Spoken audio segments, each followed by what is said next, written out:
De Madonna à Katy Perry en passant par Michael Jackson et Pink, tous ont fait le choix de dénoncer le système politique en place en musique. Certaines chansons sont devenues des hymnes incontournables, tandis que d'autres ont déclenché des réactions hostiles de la part du grand public, pouvant aller jusqu'à la censure ou pire encore, porter préjudice à la carrière de l'artiste. Quand la musique pop dénonce le système, c'est maintenant, c'est parti.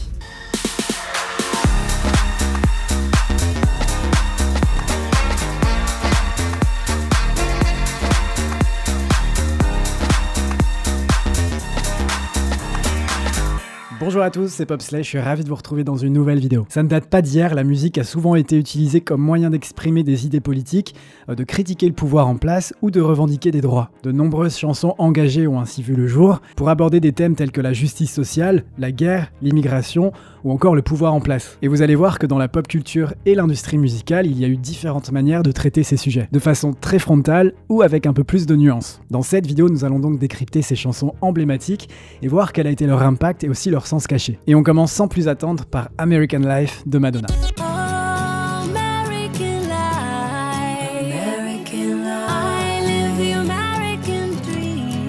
Nous sommes en 2003, Madonna revient avec son 9e album studio, American Life. À cette époque, elle sort de l'ère Music, sorti en 2000, qui a égrené des hits comme le single éponyme Music ou Don't Tell Me, qui est mon préféré de l'album.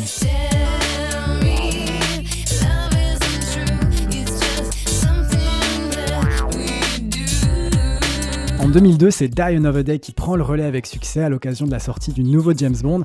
On avait d'ailleurs décrypté ce clip ensemble sur la chaîne puisqu'il figure parmi les plus chers de l'histoire. Je vous mets le lien du décryptage juste ici si vous ne l'avez pas encore vu. Seulement entre ces deux albums, Music et American Life, la tragédie du 11 septembre a eu un effet profond sur la société américaine. Dans cet intervalle de temps, les gens ont commencé à se poser des questions sur leur propre culture et sur le rêve américain qu'on nous promet. Une sorte d'utopie de longue date à laquelle on ne croit plus forcément. Et l'industrie musicale et la pop culture n'a clairement pas échappé à cela. American Life a ainsi suscité de nombreuses controverses politiques et sociales, principalement en raison de ce single éponyme et de son clip. Au moment de sa sortie, voici ce que Madonna avait déclaré, je la cite. « J'ai l'impression que l'Amérique a changé au fil des années et que beaucoup de nos valeurs semblent être orientées sur le matériel et sont clairement superficielles. L'album American Life va donc naître de ce constat. Il comporte des références à de nombreux pans de la culture américaine, d'où son nom, petite fierté française puisque Madonna recollabore avec Mirwais, avec qui elle avait déjà travaillé sur Music en 2000. Un tandem qui fonctionne à la perfection et qui est devenu culte, tant il a façonné le son Madonna des années 2000. Je trouve qu'on ressent clairement la patte Mirwais sur la plupart des synthés de la chanson. Écoutez.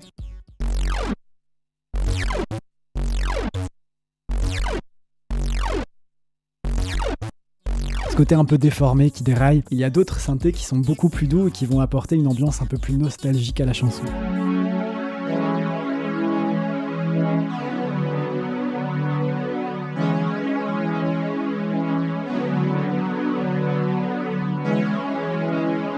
J'adore aussi le fait qu'ils aient conjugué des sonorités très électro, très lourdes, avec de la guitare.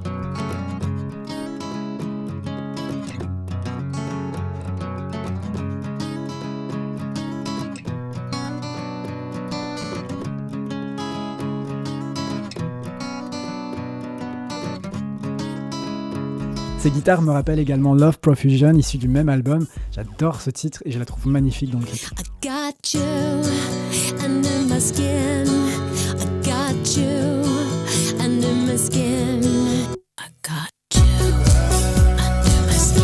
Bref, revenons à American Life. Le single paraît en avril 2003 et dès les premières secondes de la chanson, vous avez une Madonna qui s'interroge sur un système qui semble l'avoir torturée. Do I have to change my name? Will it get me far? Should I lose some weight? Am I gonna be a star? Cependant, elle sait également faire preuve d'humilité en reconnaissant qu'elle a elle-même succombé au plaisir et aux envies que cette société qu'elle juge capitaliste pouvait lui offrir. Et elle le fait à travers un rap, ce qui est assez couillu et ambitieux de sa part, je trouve. On va réécouter ça.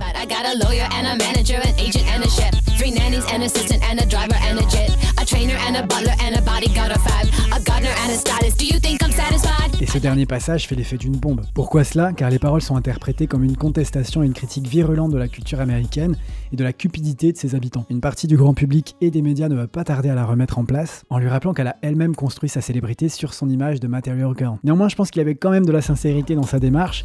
Elle était un tournant de sa vie personnelle, un tournant de l'histoire de son pays, et ses paroles étaient aussi l'expression d'un chamboulement soudain. I'd like to express my extreme point of view. I'm not a Christian and I'm not a Jew. I'm just living out the American dream and I just realized that nothing is what it seems. aurait pu penser que ce scandale aurait été une nouvelle fois bénéfique pour Madonna, puisqu'elle en est clairement indissociable. Elle s'est toujours montrée méga subversive et n'a cessé de se réinventer en prenant des risques, et ces mêmes risques ne l'ont pas empêché de vendre des albums par millions. Après tout, elle avait déjà annoncé la couleur avec Like a Virgin, ou encore Like a Prayer sorti en 89, qui fut quand même condamné par le Vatican, ce qui n'est pas rien, sans oublier l'ère Erotica sorti en 92, ou même encore le clip de Justify My Love qu'on avait décrypté ensemble sur la chaîne, je vous mets le lien juste ici si vous ne l'avez pas encore vu. Un autre événement de l'histoire américaine va fortement influencer le destin de ce titre et de l'album. En effet, durant sa genèse, il y a une menace d'une invasion de l'Irak par le gouvernement de Bush, qui plane et qui divise déjà les Américains, et Madonna fait partie de l'opposition et décide donc d'ajouter une dimension politique supplémentaire à la chanson et au clip. Et malheureusement, le timing ne lui rendra pas grâce, puisque le clip est dévoilé seulement quelques jours après l'invasion militaire effective des États-Unis en Irak. D'ailleurs, les extraits du clip que je vous affiche en ce moment même ne sont pas ceux de la version dévoilée dans un premier temps. Le premier clip est assez fou d'ailleurs, on le trouve aujourd'hui sous le nom de Director's Cut, on va pas mettre forcément les passages les plus violents, mais je vous invite vivement à le visionner si vous ne l'avez pas encore fait. Un clip conçu avec le chorégraphe incontournable de Madonna, Jamie King, et réalisé par le suédois Jonas Åkerlund. Nous en avons déjà parlé plusieurs fois sur la chaîne puisqu'on lui doit les clips de Music, de Ray of Light, de Téléphone de Lady Gaga, ou encore celui de Hold It Against Me de Britney Spears, chanson qu'on avait décryptée ensemble, je vous la mets juste ici. Le public est rempli de sosies du monde de la mode, il consomme des images violentes comme si c'était tout à fait normal, et à la fin surtout vous avez George W. Bush qui est lui-même représenté par un sosie, et donc ce contenu anti-guerre va être interprété par la plupart des médias et du grand public comme étant anti-patriotique et sera même méprisé par une partie de l'Amérique qui, on le sait, est ultra conservatrice. Il n'est donc plus diffusé et sera remplacé par une nouvelle version, beaucoup plus édulcorée, comme vous pouvez le voir à l'écran. Et donc dans ce clip, elle chante simplement devant une succession de drapeaux nationaux. Reste tout de même l'imagerie militaire à laquelle elle tenait vraiment. D'ailleurs, la pochette de l'album la représente en combattante, elle s'inspire des photos du chef de la guérilla argentine, Che Guevara, et comble de la situation dans tout cela, elle fera aussi l'objet de critiques artistiques pour avoir renoncé à la version originale. Et dans l'opinion publique, ça donne malheureusement du crédit à l'idée que sa phase politique révolutionnaire n'était peut-être ni bien fondée, ni bien conçue. Le single suivant, ce sera Hollywood. Alors lui aussi, il évoque la culture américaine et la cupidité en se concentrant cette fois-ci sur Hollywood, en Californie, comme un lieu de stars et de rêves illusoires.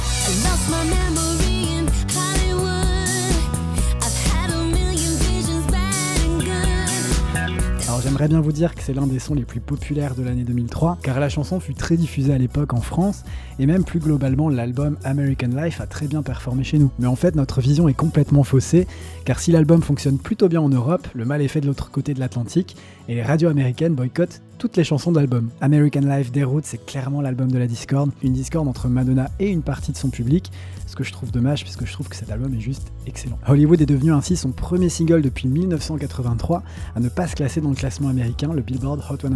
C'est d'ailleurs cette même année qu'a eu lieu le célèbre baiser entre Britney Spears et Christina Aguilera et Madonna au MTV Video Music Awards. La suite de l'exploitation de American Life n'a pas tant fait d'étincelles que cela, c'est définitivement une mauvaise passe et un ralentissement dans la carrière de Madonna. Je pense que le manque d'écho à ce nouvel engagement a dû être difficile pour elle, tant sa vie a toujours été rythmée par des actes militants pour des causes telles que le droit des femmes, le VIH, la santé mentale ou même l'environnement. En revanche, pour terminer sur quelque chose de beaucoup plus positif, la tournée Reinvention World Tour qui a suivi et qui soutenait l'album a été la plus rentable de 2004, rapportant plus de 125 millions de dollars. Mais surtout, on peut noter que Madonna rebondira à merveille puisqu'en 2005, elle sortira le mythique Confessions on the Dance Floor, un album avec lequel elle décrochera l'un des plus gros tubes de sa carrière, Hung Up.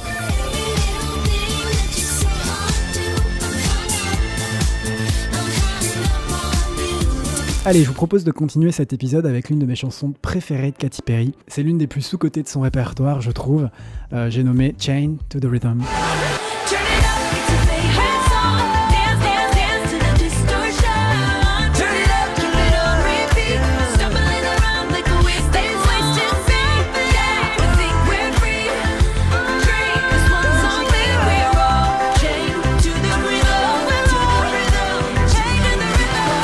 Je me rappelle découvrir la chanson pour la toute première fois en 2017 et avoir un coup de cœur instantané pour ce titre. À l'époque, j'étais chez M6 Music en programmation musicale et je me rappelle que tout le monde avait eu un coup de cœur pour la chanson et on passait en boucle à la télévision. Une chanson écrite par Katy Perry avec son collaborateur de longue date Max Martin ainsi que Sia, que l'on retrouve dans les crédits. Et à vrai dire, je suis pas étonné du tout parce que je pense qu'elle aurait été formidable sur ce titre. Assez déçu que nous n'ayons pas eu de version démo chantée par Sia sur ce titre.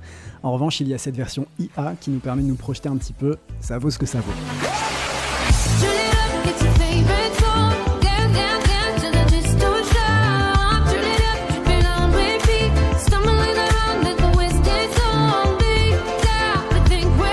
Bref, Chained to the Rhythm sort le 10 février 2017 et je me rappelle qu'à l'époque il y avait une opération marketing de génie pour teaser sur la sortie de la chanson. En fait, des boules disco avec des prises jack avaient été stratégiquement placées dans les plus grandes villes du monde dont Paris, et de mémoire c'était entre autres près du Moulin Rouge. Une sorte de chasse au trésor qui vous permettait d'écouter le titre en avant-première en branchant votre prise jack à la boule disco. Boule disco qui faisait référence au teaser du clip. Chained to the Rhythm était un excellent choix de lead single pour lancer l'album. Ce titre, pour moi, c'est une bombe, et pour rappel, on entrait en plein dans l'ère de son album Witness. Un album où elle a pris des risques, mais qui sera aussi l'album qui va amorcer son déclin. Je me souviens aussi de cette prestation aux Grammy Awards 2 jours après la sortie du single. Vous avez une scénographie qui est très minimaliste, mais aussi très réfléchie, puisque Katy Perry est emprisonnée par des barrières blanches dans un pavillon, qui semble être une métaphore de sa condition. En effet, Chained to the Rhythm n'est pas seulement un banger pop très entraînant, il envoie aussi un message social et politique sur la société moderne, c'est une critique du monde actuel. La chanson aborde le thème de la complaisance, de l'ignorance face aux problèmes qui se déroulent dans le monde, et encourage aussi les auditeurs à sortir de leur bulle, comme elle le dit, et à prendre conscience des enjeux qui gravitent autour d'eux.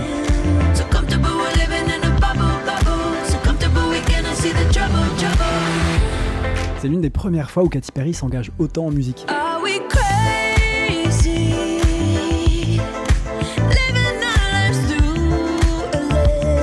La lentille fait référence au fait de voir les choses comme nous seuls voudrions les voir, et elle veut que ces personnes qui vivent, comme elle le dit, dans une bulle, sortent de chez eux et arrêtent de se complaire dans leur confort et décident enfin à se battre contre des actes répréhensibles. Et pour faire passer ce message, elle utilise la métaphore de la danse où les gens se retrouvent enchaînés au rythme, comme le dit le titre de la chanson, et suivent aveuglément les normes et les attentes de la société. Et Katy Perry va encore plus loin en supposant que les individus se laissent distraire par des plaisirs superficiels, tout en évitant de se confronter aux réels problèmes de la vie. Elle ne précise pas le type de problème et laisse son public le soin de l'appréhender à sa manière, bien qu'il semble y avoir une charge sombre et politique. On remarque qu'elle s'intègre à son public en utilisant le « nous », plutôt que d'adopter un ton qui serait accusateur. Autre chose que l'on peut noter, Chained to the Rhythm sort à un moment clé de la gouvernance des États-Unis, en l'occurrence l'arrivée au pouvoir de Donald Trump 3 semaines plus tôt seulement, et on sait que Katy Perry s'était engagée dans la campagne de son opposante, Hillary Clinton.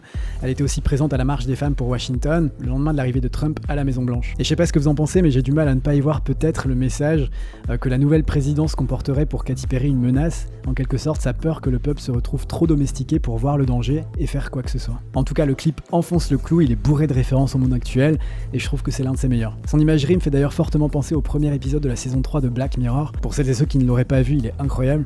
L'héroïne veut tout faire pour obtenir l'appartement de ses rêves au sein d'une société régie par la code personnelle et les notations, et le tout se passe dans un environnement très propre, acidulé, pour ne pas dire aseptisé. Le clip de Chained to the Rhythm a été réalisé par Matthew Cullen, à qui on doit également le clip de Dark Horse. Tout le monde y est hyper connecté sur les réseaux sociaux et à la recherche désespérée de likes et de l'amour. Les barbapapas ont des airs de nuages nucléaires, tandis que tout le monde fait la queue comme des robots, ou plutôt comme des wasted zombies comme elle le dit. Et vous avez aussi un manège qui s'amuse à jouer avec des maisons entre deux tours de Grand 8, un manège catapulte avec comme slogan Safe Trip Home, et on remarque que ce manège expulse aussi des visiteurs, dont un couple afro-américain dans les airs. Le tout se déroule dans un parc d'attractions nommé Oblivia, Oblivious voulant dire inconscient. J'adore aussi le pont de la chanson avec cette instrumentation qui vient donner une dimension épique à la chanson, mais aussi une dimension très grave au message qui veut être passé.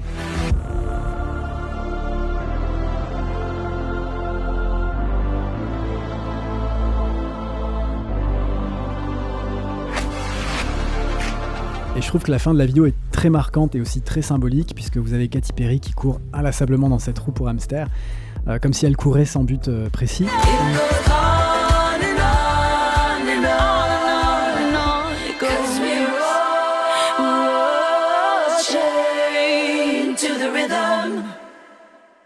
Et je trouve que son dernier regard est poignant, elle se rend compte que tout cela n'est pas bon et décide alors de s'arrêter. Le message de Chained to the Rhythm, il est clair. Est-ce que l'on danse sur cette chanson en ignorant le message, ou bien est-ce que l'on s'arrête 2 minutes afin de changer le monde? J'aime le fait qu'une chanson aussi pop ait autant de relief. Alors serait-ce cette critique directe des citoyens américains ou critique plus subtile du nouveau président qui va impacter les performances de l'album?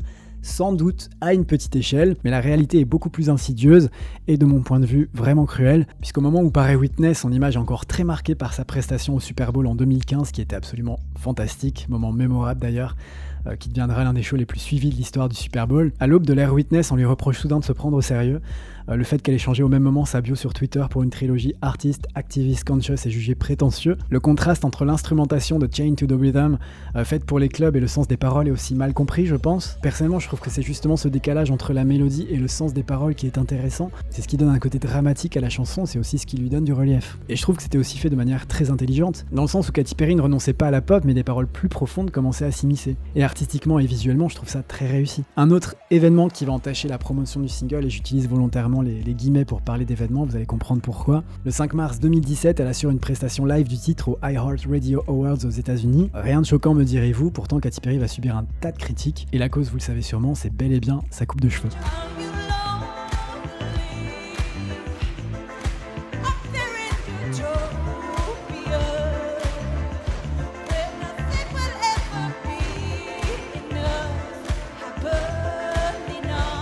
C'est l'une des premières fois qu'elle apparaît avec une coupe aussi courte si l'on épargne le clip de Part of Me. Et vous n'êtes pas sans savoir que les cheveux courts pour les fans fait souvent débat, en témoigne l'actualité avec les Miss France il y a quelques mois maintenant. Cette coupe de cheveux lui sera beaucoup reprochée car elle dérange d'un point de vue esthétique et personne ne se gêne pour le lui dire. D'un autre côté, on suggère qu'elle veut singer un activisme qui serait que de façade, d'autant plus que pour certains, le second single de l'album, Bon Appétit, apparaît maladroit car il rendrait l'album soudainement moins consistant, mais personnellement, j'adore ce clip. La performance de Bon Appétit au Saturday Night Live avec les Migos va une nouvelle fois entacher son image.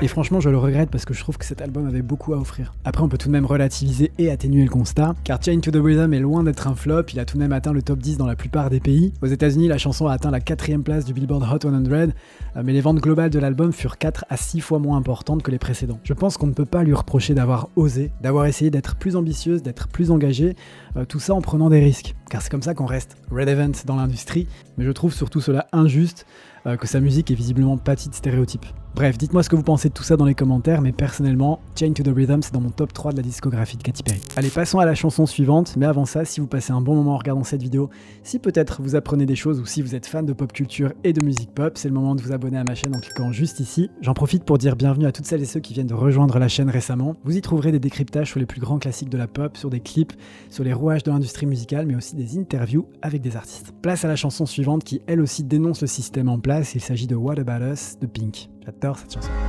What about us? What about all the broken happy ever afters? What about us? What about all the plans that ended in disaster? Sorti la même année que Chained to the Rhythm, le 10 août 2017, c'est le lead single de l'album Beautiful Trauma, édité le 13 octobre de cette même année. C'est-à-dire peu après l'administration de Trump au pouvoir et la poursuite des manifestations pour la justice raciale en Amérique. Les paroles parlent explicitement de la frustration de se sentir négligé et ignoré par ceux qui sont au pouvoir. Il s'agit d'un appel à l'action lancé par ceux qui détiennent les clés du changement. La chanson est un hymne pour les exclus. Elle témoigne de la frustration, de la colère et de la tristesse que beaucoup peuvent ressentir. La chanson retentissait comme un hymne pour les femmes lors du mouvement MeToo. Pink a coécrit la chanson avec le guitariste de Snow Patrol, Johnny McDan, et le producteur du morceau, Steve Mac, deux personnes qui ont collaboré ensemble sur le plus gros tube de Ed Sheeran, Shape of You. D'ailleurs, ironie du sort, What About Us avait été nominé pour la meilleure performance pop solo aux Grammy Awards de 2018, mais a justement perdu face à Shape of You de Ed Sheeran. Néanmoins, la chanson a été un très beau succès à travers le monde. Elle est d'ailleurs certifiée diamant chez nous. What About Us réussit à marier des sonorités très pop avec des paroles très inclusives et poétiques, et je pense aussi que c'est l'une des raisons de son succès. À vrai dire, la chanson s'inscrit en termes de messages portés dans la continuité de la carrière de Pink, puisqu'elle est identifiée depuis longtemps par le public et les médias comme une artiste engagée qui utilise son art pour faire passer des messages. Elle a très tôt brisé les chaînes de ce qu'on pouvait attendre d'une chanteuse pop classique. On se souvient par exemple des paroles de Don't Let Me Get Me, il y a plus de 20 ans, qui abordait déjà la dépression et le mal-être. Elle montrait aussi déjà son côté rebelle, opposant sa résistance aux pressions des producteurs. You'll be a pop star. All you have to change is everything you are. Tout au long de sa carrière, Pink n'a cessé d'aborder les thèmes de la vulnérabilité, de la peur, mais aussi de l'addiction. Je pense à Who Knew qu'on avait décrypté ensemble il y a quelques temps sur la chaîne, je vous mets le lien juste ici. On se souvient également de Stupid Girl, sorti en 2006, qui condamnait le sexisme et qui révélait la part féministe de la chanteuse. La même année, la chanson Dear Mr. President, lettre ouverte à l'ancien président des États-Unis George W. Bush. Pink s'est construite ainsi, et tout cela fait qu'en termes de perception, cela lui donne une grande forme de légitimité auprès du grand public. Le clip de What About Us est très marquant et plein de nostalgie, je trouve. Chaque personnage exprime sa frustration à travers la danse, et je trouve ça très beau. What about all the plans that ended in disaster? What about love? What about trust? What about us?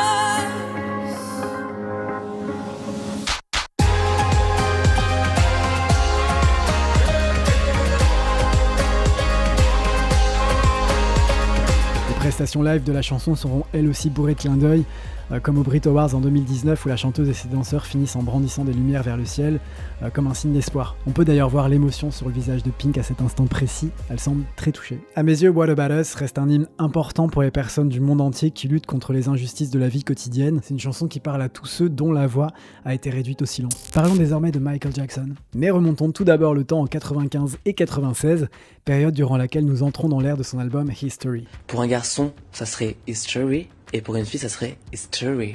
Il fait suite à Dangerous, sorti 4 années plus tôt.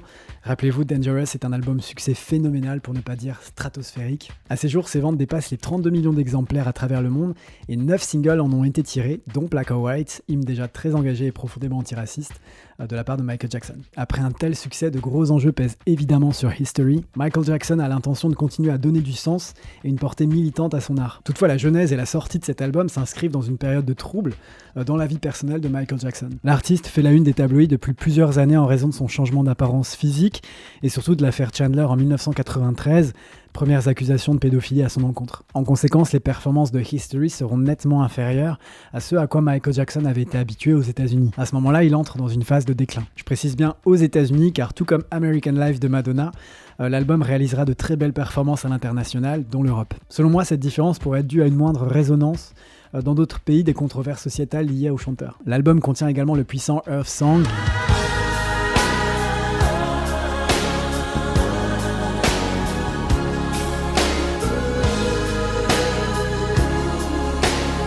suivi de This Time Around, et ensuite Michael Jackson va proposer They Don't Care About Us.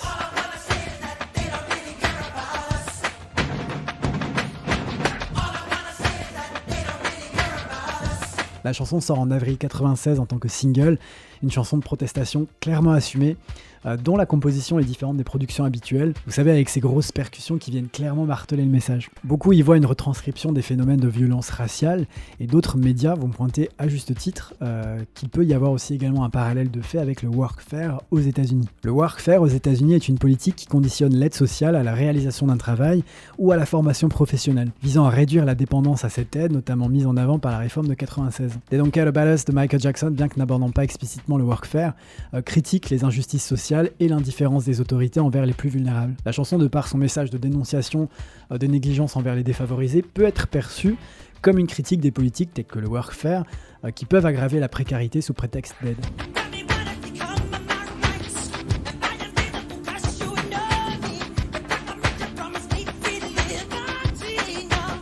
Cependant, ce qui distingue particulièrement ce titre, c'est la quantité de controverses qu'il va susciter. Pour commencer, avant même sa sortie en tant que single, un article du New York Times avait rapporté que la chanson contiendrait un contenu raciste et antisémite. La publication mettait en évidence ces paroles.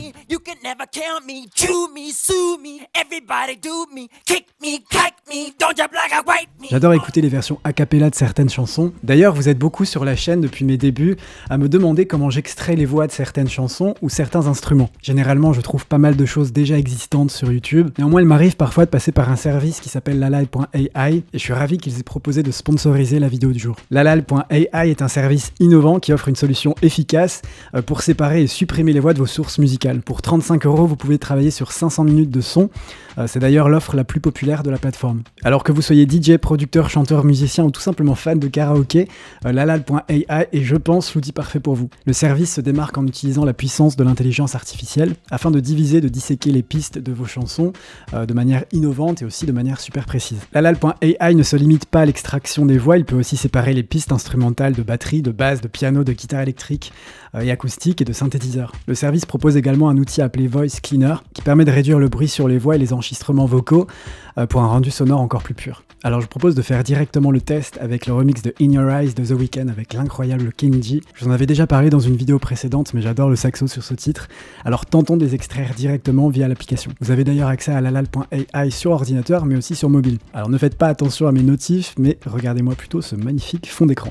Bref, vous ouvrez l'appli, alors je choisis In Your Eyes et les éléments que je souhaite extraire de la chanson. Donc ici, on souhaite garder le saxo. Hop, l'audio part ensuite en traitement, et vous avez le saxo qui en est extrait, mais vous pouvez également écouter la version sans le saxo. On va écouter ça tout de suite.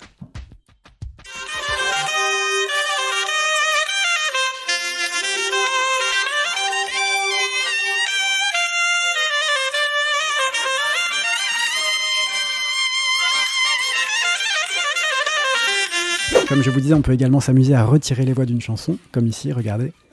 Oh, inside you, in your eyes, I know it hurts to smile, but you try Je vous invite à utiliser lalal.ai directement chez vous. Pour cela, n'hésitez pas à consulter le lien qui s'affiche directement en description de la vidéo. Et encore merci à eux d'avoir sponsorisé la vidéo du jour. Bref, revenons à ces fameuses paroles que nous venons d'extraire et qui ont créé la controverse. Michael Jackson avait répondu à la controverse et à la publication en disant ceci, je le cite, « L'idée que ces paroles puissent être considérées comme répréhensibles mais extrêmement blessantes et trompeuses. La chanson parle en fait de la douleur des préjugés et de la haine et est un moyen d'attirer l'attention sur les problèmes sociaux et politiques. Je suis la voix de l'accusé et de l'attaqué, je suis la voix de tout le monde, je suis le skinhead, je suis le juif, je suis l'homme noir, je suis l'homme blanc, je ne suis pas celui qui attaquait. » Malgré ça, les médias ont critiqué le fait que les paroles soient trop équivoques pour être interprétées correctement par tous, et donc face à cela, Michael Jackson a dû multiplier les explications et les excuses avant de finalement réenregistrer la chanson avec des paroles qui furent modifiées. On peut noter également qu'il existe 2 clips différents pour cette même chanson. Le premier, c'est le plus connu, c'est celui qui se passe au Brésil, peut-être pour ne pas être trop frontal avec le gouvernement américain en place. Il a été tourné au sein de la favela de Santa Marta, en compagnie des vrais habitants du quartier. Un autre obstacle pour Michael Jackson et son équipe survint lorsque les autorités brésiliennes tentèrent d'empêcher le tournage de la vidéo, inquiète que celle-ci puisse ternir l'image du pays et compromettre la candidature de Rio de Janeiro pour les JO de 2004. Malgré certaines louanges pour avoir attiré l'attention sur les difficultés de la région, le clip a tout de même reçu des critiques. La mise en avant de sa peau blanche a soulevé énormément de questions sur son engagement contre le racisme, tout en étant accusé de renier son identité raciale. Il a également été rapporté que l'équipe de production a dû négocier avec des trafiquants locaux pour filmer dans les favelas, et que Michael Jackson n'aurait pas apporté d'aide concrète à la communauté au-delà du tournage du clip. Une critique que certains trouvent injuste, en disant qu'il a utilisé son art et sa musique pour sensibiliser à ces problèmes, incitant à l'action. Fait notable, récemment en avril 2023, le clip de la chanson a dépassé le 1 milliard de vues sur YouTube, devenant le 2e clip de Michael Jackson à accomplir cet exploit et faisant de lui le premier artiste solo masculin du XXe siècle avec 2 vidéos dépassant le 1 milliard de vues. Ce succès, je pense qu'il est attribué au message intemporel de la chanson, message qui a regagné de l'importance lors des manifestations Black Lives Matter entre 2014 et 2020. Le second clip de la chanson est tourné dans une prison avec un message anti-guerre. On voit Michael Jackson parmi les prisonniers et il incorpore également des images de violence de la part de la police et des violations des droits humains. Ce clip, rarement diffusé à la télévision, partage avec le premier des cris de rage qui sont pourtant inexistants dans la version audio, suggérant que Michael Jackson cherchait à exprimer son indignation par divers moyens. Écoutez les amis, c'est la fin de cette première partie de Pop versus Politique. J'espère sincèrement que ça vous a plu. Si tel est le cas, n'oubliez pas de liker cette vidéo, de la commenter, de la partager autour de vous et de vous abonner à la chaîne en cliquant juste ici. Ça m'aide beaucoup pour la suite. Si l'on doit retenir une leçon, c'est que de tels sujets aussi délicats ne laissent jamais indifférents. Les artistes, même les plus établis, ne sont pas à l'abri de franchir certaines limites et de diviser leur public fidèle. Dans un contexte où l'image est primordiale et où les controverses peuvent s'enflammer très rapidement, prendre position par le biais de la musique est un acte de bravoure, surtout lorsqu'il semble motivé par une sincérité indéniable, comme ce fut le cas pour tous les artistes mentionnés dans cet épisode. Évidemment, la liste de chansons présentées aujourd'hui est loin d'être exhaustive. Le sujet est si vaste que j'aimerais bien prévoir une 2e partie. Dites-moi dans les commentaires si vous êtes chaud pour ça. J'aimerais beaucoup parler de Paper Planes de M.I.A., de What's Going On de Marvin Gaye ou encore de Imagine de John Lennon. Bref, dites-moi si vous seriez intéressé par un nouvel épisode, peut-être en incluant des titres francophones cette fois-ci. Il y a pas mal de choses à explorer aussi de ce côté-là. Je vous invite désormais à continuer votre visionnage avec les 2 vidéos qui s'affichent sur votre écran. Je remercie Sébastien Mercadier de m'avoir accompagné sur ce projet et je vous remercie de votre écoute. À très vite dans un prochain épisode. Ciao.